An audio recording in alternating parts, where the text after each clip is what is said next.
Muy buenas tardes, estimado docente, estimados compañeros. El tema que vengo a hablaros este día es sobre las generalidades del proceso constitucional.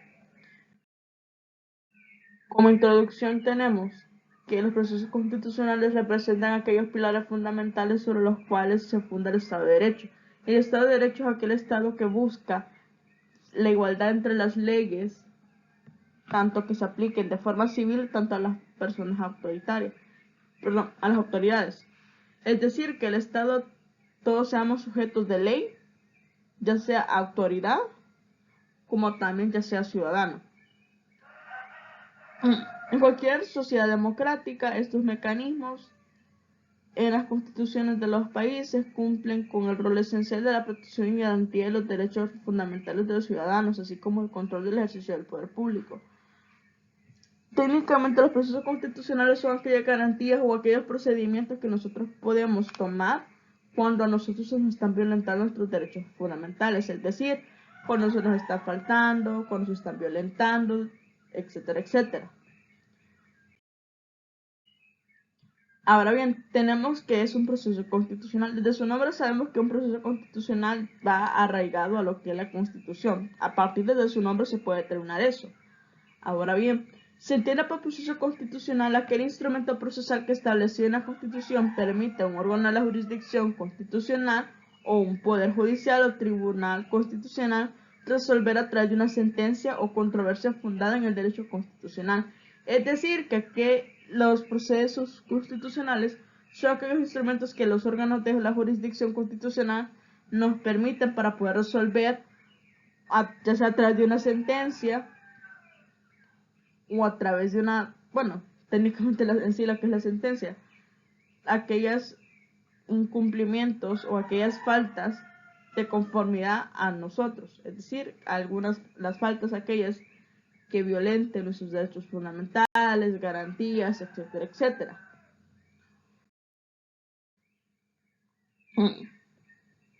Ahora bien, las funciones de los procesos constitucionales. Las funciones principales de los procesos constitucionales en El Salvador son las siguientes. Uno, la protección de los derechos fundamentales, es decir, que lo que estos técnicamente pretenden, como tal su propio nombre lo dice, proteger y garantizar el cumplimiento y la protección de aquellos derechos fundamentales de los ciudadanos. Ahora bien, por control de constitucionalidad podemos comprender que es aquellos controles que poseen, bueno, aquellos controles que nacen a través de los procesos constitucionales, los cuales tienen como objeto ver si las leyes cumplen o van de acuerdo a los principios o preceptos que la Constitución demanda. Es decir, si las leyes van de la mano con la Constitución, ya que recordemos que la Constitución es la madre de todas las leyes que se establecen en cada estado. Es decir, que a raíz de la Constitución nacen, por decirlo así, el Código Civil, Código Mercantil, Código de lo Penal, Código Familiar, etcétera, etcétera. Puesto que la Constitución es la ley suprema, en base a estas nacen las demás leyes. Es decir, que el control de constitucionalidad lo que se encarga es de que las leyes que están actualmente vayan de conformidad o de la mano con los principios o preceptos que la Constitución mantiene. Ahora bien, el fortalecimiento del Estado de Derecho. Esto de igual forma, lo que pretende es mantener en supremacía la Constitución, y decir que se garantice esa supremacía y de que técnicamente las leyes vayan sujetas tanto ya sean autoridades como también ciudadanos. Ahora bien, lo que es la legitimación del poder público. Esto de lo que se encarga es técnicamente de que velar o garantizar de los cuales estos actúen dentro de los límites establecidos por la Constitución, lo que significa que técnicamente todas aquellas entidades públicas tengan, por decirlo así, la tarea o la obligación de estar rindiendo cuentas de sus actos ante la justicia. Ahora bien, lo que es la promoción de la cultura y la constitucionalidad, vaya, se sabe que es un problema un tanto general en el hecho de que los ciudadanos saben y son conscientes que existen las leyes, existen garantías, derechos, deberes, obligaciones, exacto, bueno, técnicamente es lo mismo que dije, etcétera, etcétera. Ahora bien, pero el punto es saber que existen y otra cosa es conocerles cuales existen.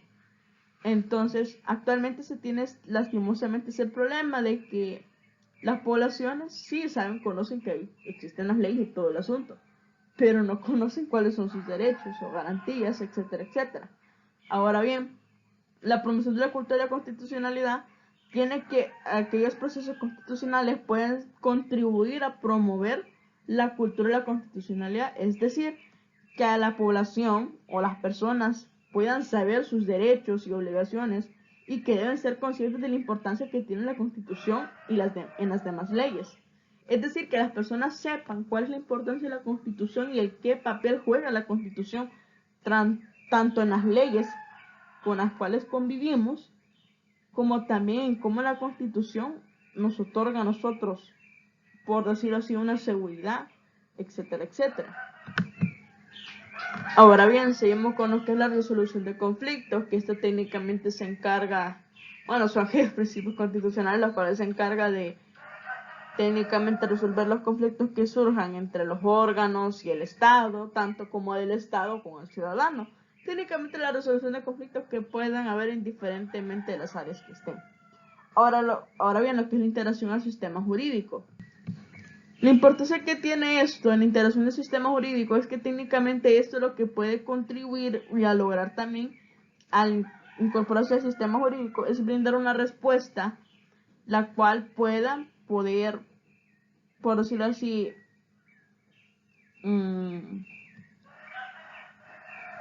se podría decir que técnicamente eso es lo que intenta, bueno, o más bien dicho, lo que intenta hacer es brindar una respuesta a todas aquellas diferentes necesidades o problemáticas que en la sociedad surgen. Es decir, que técnicamente al integrarse en el sistema jurídico, eso es lo que está jugando es poder brindar soluciones rápidas y eficientes a las diferentes problemáticas de los ciudadanos. Ahora bien, la evolución del derecho. Ahora bien, lo que es la evolución del derecho, puede contribuir a permitir a que los jueces interpreten la Constitución de una manera más dinámica y creativa. Ojo ahí, una cosa es interpretar de forma creativa y dinámica para resolución de conflictos y otra cosa sea para beneficio personal, lo cual es algo casi imposible de que pase, pero por si acaso es mejor aclarar, ¿verdad?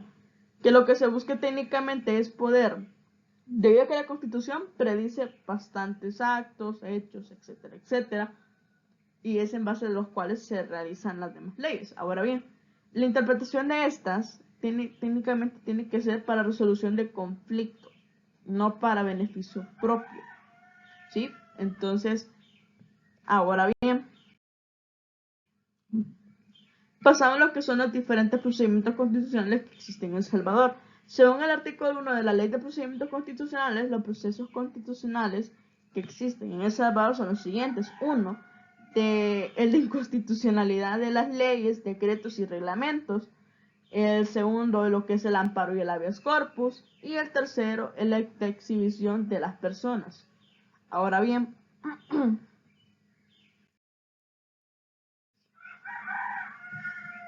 el de inconstitucionalidad de las leyes y decretos y reglamentos.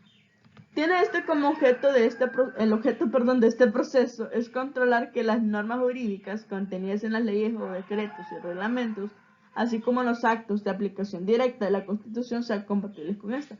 Como lo estaba diciendo hace un momento, con lo que era el principio de la constitucionalidad. Esto técnicamente lo que se encarga de hacer es de que, uno, las leyes sí o sí tienen que por ley, tienen que por ende, por decirlo así, por ende, vayan de la mano con la Constitución, porque si no se cumple según los principios de la Constitución, técnicamente se vuelve inconstitucional, la cual técnicamente puede entrar en proceso para declararse inconstitucional. Es decir, primero se hace una demanda, es decir, que una persona solicita y dice, esto me parece inconstitucional desde mi forma de interpretar, etcétera, etcétera. Ahora bien, en la demanda técnicamente lo que se hace es poner a disposición jurídica que se considera inconstitucional o que va en contra de los principios o preceptos de la Constitución. Ahora bien, el informe de la autoridad demandada, a esto se le informa, mire, esto y esto, lo están demandando por esto y esto. Es decir, aquella autoridad que realizó esa norma. aquella autoridad que realizó esa ley, por decirlo así. Luego, después de que estas personas hayan contestado, se va de lo que es la opinión del fiscal general de la República. Ojo, este solamente brinda una opinión, es decir, que él solamente da su punto desde su forma legal, técnicamente respetando bajo el principio de la legalidad. Técnicamente este es solamente una opinión, pero esa opinión no tiene que ver con el resultado de la sentencia. Ahora bien, luego de que el fiscal haya dado su opinión, viene lo que es la diligencia complementaria, que esto técnicamente se encarga de recopilación de datos, informaciones, etcétera, etcétera. Es decir, todas aquellas cositas chiquitas que, por decirlo así, datos, personas, entidades, etcétera, etcétera. Ahora bien, se viene lo que es la sentencia. En la sentencia, técnicamente se ven las dos partes, se ve técnicamente el argumento de cada parte, se ve lo que es la opinión del fiscal, se ven lo que son las diligencias complementarias, es decir, la información recopilada. Ahora bien, de aquí técnicamente la sentencia, ahí se determina si es inconstitucional, si no es inconstitucional, pero ojo, la sentencia tiene efecto general, es decir, que la sentencia estamos técnicamente acatados tanto autoridades, funcionarios, personas civiles, técnicamente todos estamos técnicamente sí o sí abarcando ese trayecto. Es decir, que lo que la sentencia determina, ok, si la norma, por decirlo así, se considera inconstitucional, va a tener un efecto y ese efecto nos va a afectar a todos. Bueno, no afectar tal cual, pero sí. O sea que técnicamente estamos sujetos a estar, en ese déjà vu, por decirlo así. Es decir, de que técnicamente según el efecto que esa sentencia tenga, nos puede tanto beneficiar como también nos puede afectar. Y así.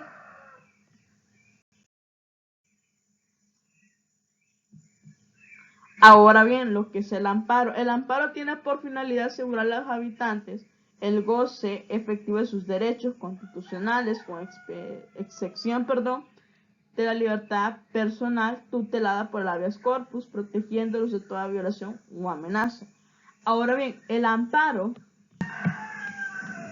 técnicamente es un proceso en el cual se realiza una queja porque se me está violentando X derecho, ya sea X entidad, X autoridad, etcétera, etcétera. Se realiza técnicamente esa solicitud al tribunal que proteja mis derechos constitucionales. El tribunal tiene que hacer una evaluación si hubo una violación a los derechos. Y en caso afirmativo, se entra en medidas para poder restablecer los derechos que fueron afectados. Y así se previenen las futuras violaciones. Ahora bien, el amparo técnicamente es una herramienta en la cual sí o sí se podría decir de que tiene como función y objetivo fundamental la protección de los derechos fundamentales. Ahora bien, los principios del amparo que más se aplican en nuestro país: uno, el principio de iniciativa de instancia de parte agraviada. Es decir, yo tener la iniciativa, si a mí me están violentando mi derecho, tener la iniciativa de decir, ok, está pasando esto y esto. Necesito que me ayuden a resolver o que me den una solución, etcétera, etcétera. Ahora bien, lo que es el principio de la existencia del agravio personal o directo, que técnicamente consiste en lo que a mí se me está agravando, aquello que a mí me están faltando o me están violentando. Ahora bien, lo que es la definitividad o subsidiariedad. Esta técnicamente consiste en que esta trata de que se resuelva el conflicto ya sea de forma administrativa sin tener que ir de forma judicial. Es decir, que hay dos opciones. La administrativa es en la que se hace un proceso entre las entidades del gobierno, se hace lo que es la solución de la queja, etcétera, etcétera. Eso es en el ámbito administrativo. Ahora bien, en el ámbito judicial ya es otra cosa, porque técnicamente es estar peleando, es como una guerra campal, por decirlo así, aunque suene feo.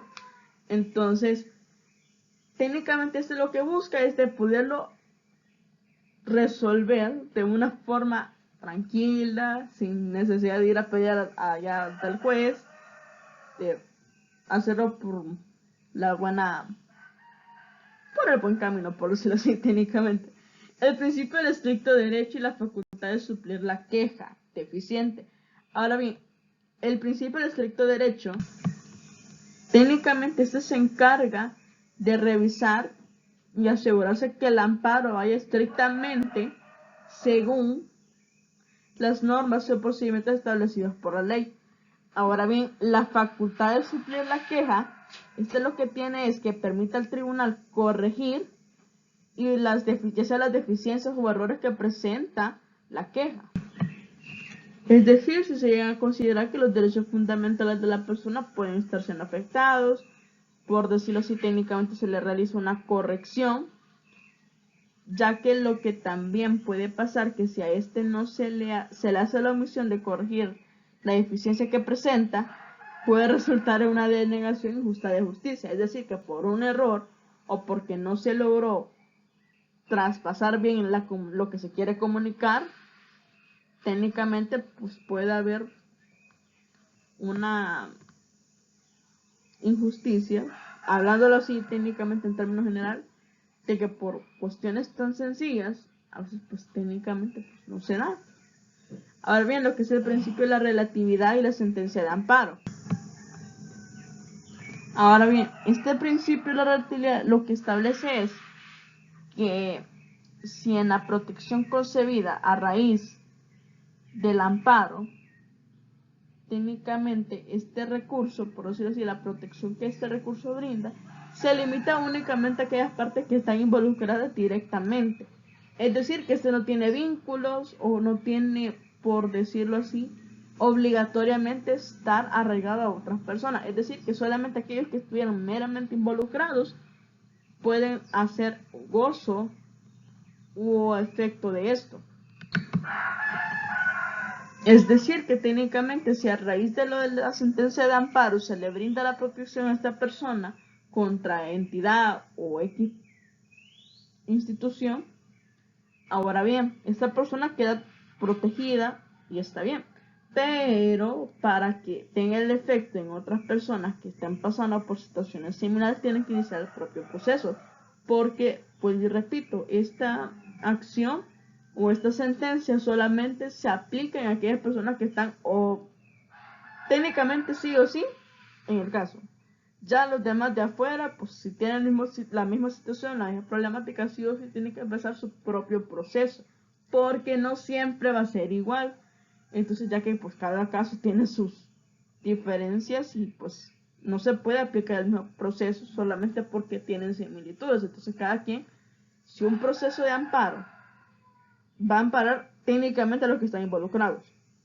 Ya los de afuera, si necesitan el mismo proceso, tienen que por ley empezar a hacer su propio proceso, porque no es lo mismo o posiblemente no tenga automáticamente la misma sentencia que esas personas pudieron obtener.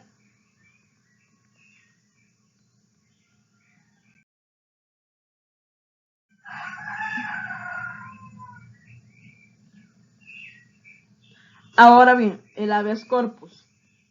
El habeas corpus es el remedio jurídico que tiene derecho a interponerse ante un juez competente por sí o por intermedio de otro individuo que ha sido ilegal o arbitrariamente privado de la libertad, constitucional porque la orden no es legal o porque ha sido emitida porque no es autoridad competente para que examine su situación, y comprobando que su detención es ilegal se ordena su inmediata libertad. Ahora bien, el habeas corpus es técnicamente un recurso legal el cual se utiliza para poder proteger el derecho de una persona a la libertad personal, a no ser detenida ilegalmente o sujeta de forma arbitraria.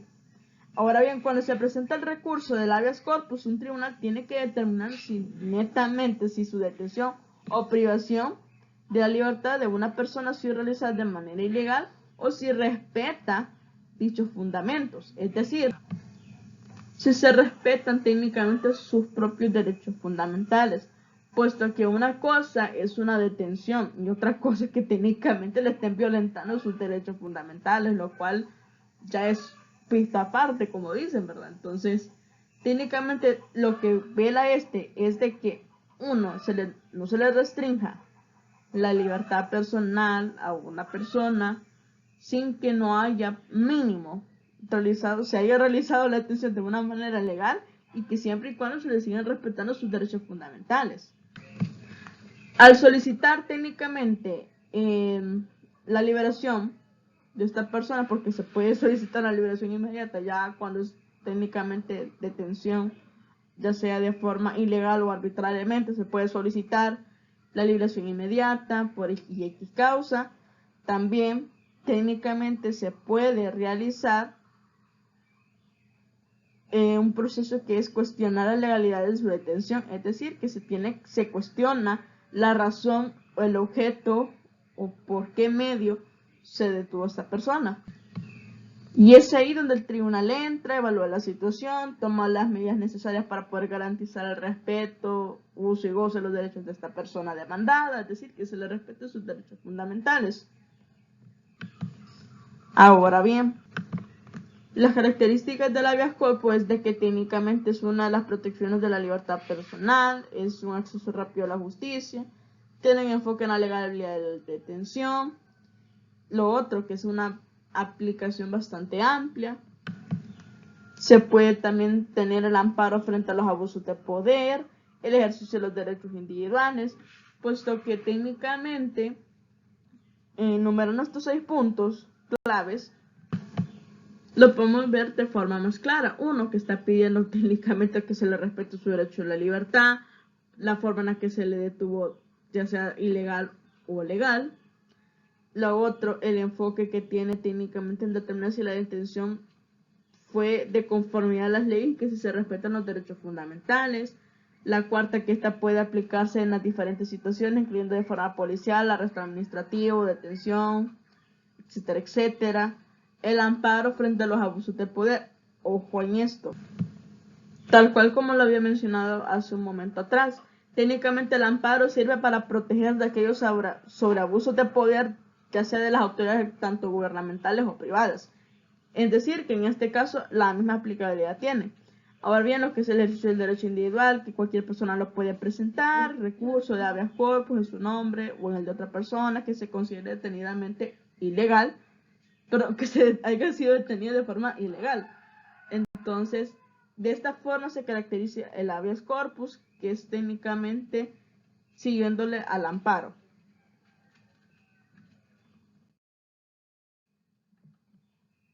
Ahora bien, el de exhibición a la persona.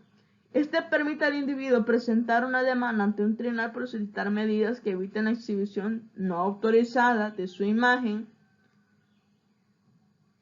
o información personal en los medios de comunicación, publicidad u otros contextos públicos o privados.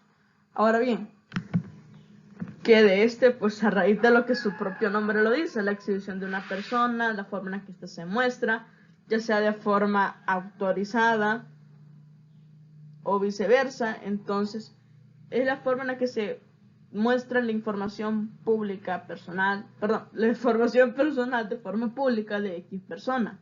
Ahora bien, como ejemplo de lo que es la exhibición de la persona actualmente, ¿qué es lo que está sucediendo? De que cuando las personas son detenidas de forma policial, pues así de que la policía se encarga de eso, las personas que han sido detenidas por X delito, estas las suben a redes, etcétera, etcétera. ¿Qué sucede? Que ahí tanto ya sea el individuo mismo o alguien en representación del individuo puedes exigir, miren por favor la información de fulano o la imagen de fulano, por favor no entregar, etcétera, etcétera, y así sucesivamente. Se inicia un proceso, la cual podríamos decir que consta de que uno se hace la presentación de la solicitud en la que la persona detenida legalmente o sus familiares o representantes solicitan ante el juez competente, en la que se incluye la información sobre la persona detenida, circunstancia, motivo, etcétera, etcétera. Luego se hace el examen preliminar, en el cual el juez examina la solicitud de la exhibición personal para determinar si se cumple con los requisitos con los requisitos legales, y si existe una suficiente evidencia para poder justificar esa audiencia. Luego se realiza lo que es la audiencia, en la cual pues si el juez considera que pues la solicitud tiene su mérito, técnicamente este se encarga de programar una nueva audiencia para poder escuchar los argumentos de esta persona. Ahora bien, luego viene lo que es la prueba. Durante la audiencia ambas partes presentan sus pruebas, argumentos para poder respaldar sus posiciones. Entonces, el juez evalúa la legalidad de la detención, la función de la evidencia presentada y los argumentos legales, etcétera, etcétera. Pues ya después de que se ha, pues podría decir, de considerar toda la evidencia, argumentos presentados, ya el juez ya toma una decisión si se determina que la detención es ilegal o arbitraria, si se determina que técnicamente, pues, es decir, que técnicamente si la persona se le encuentra que su detención fue de forma ilegal, se le garantiza, se trata de procurar mantener sus derechos fundamentales, es decir, que su información no sea expuesta, aunque técnicamente haya sido expuesta a la persona, pero se trata técnicamente de salvaguardar a esta persona. Cuando el proceso es legal, por decirlo así, que la detención es legal, se mantiene en la situación tal cual como está. Ahora bien, la vertiente jurisdiccional de la protección. Este es el conjunto de los mecanismos legales y judiciales disponibles para proteger los derechos fundamentales de las personas. Es decir, que las vertientes jurisdiccionales son aquellos mecanismos, herramientas, como lo gusten o se les haga más práctico de poderlo expresar, que nos permiten hacer, uno, la exigencia de nuestros derechos fundamentales cuando a estos se nos son violentados. Lo otro, los diferentes recursos o mecanismos en los que nosotros podemos exigir el cumplimiento de estos o que se nos... Bueno, no recuerdo la palabra que técnicamente iba a usar, pero técnicamente podemos hablarlo así, de que la vertiente jurisdiccional de la protección, como había mencionado, son herramientas que nos permiten poder hacer resolución de aquellos conflictos, es decir, que estos técnicamente se encargan de dar jurisdiccionalidad a todas aquellas personas a las cuales se les ha vulnerado sus derechos, por decirlo así, de forma arbitraria. Bueno, perdón, no sé esa la palabra.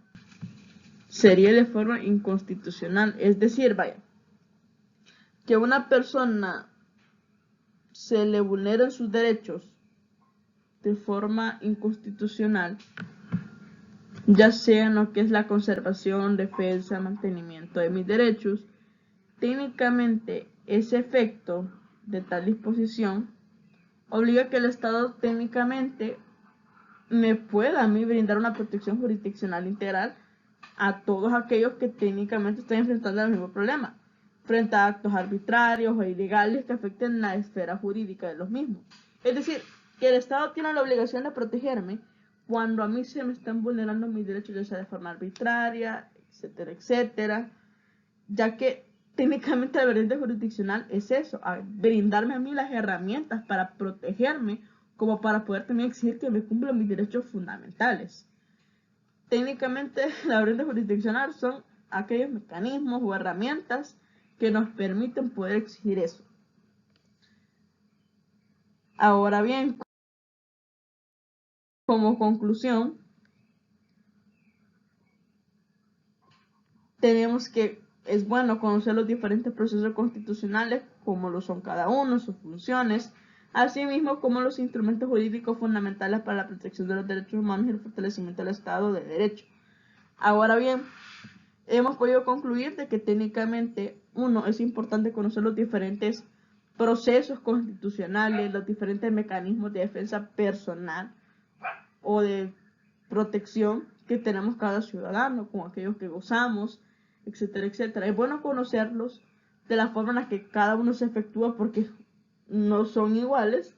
Entonces, es importante saberlos, conocer, saber qué garantías nos brindan, cómo los podemos utilizar, porque quieras o no, sí o sí, por cualquier motivo o X razón, siempre es bueno mantener como, por decirlo así, esa pequeña protección de decir, me pasó esto y esto, puedo pedir al Estado que me ayude a protegerme. Claro, cuando también son cosas de que son arbitrarias, ilegales, de una entidad a uno, ¿no? Porque si uno hace alguna cosa ilógicamente ilegal, no, por mucho que le estés pidiendo al Estado que te salvaguarde, no, o sea, también tienes que pagar tu culpa. Claro, tampoco no por eso significa que te van a violentar tus derechos fundamentales, que eso sí o sí, lastimosamente, pues, que eso sí o sí se te tiene que salvaguardar. Pero también, ojo, es de saber conocer los diferentes mecanismos de protección que nos brinda el Estado y bajo también en base a qué circunstancias este no los está permitiendo o bajo a qué no los está dando. Y hasta acá ha sido mi exposición sobre este tema. Espero que haya logrado aclarar ciertas dudas, que haya podido dejar en claro el tema y pues eso sería toda mi participación. Feliz día.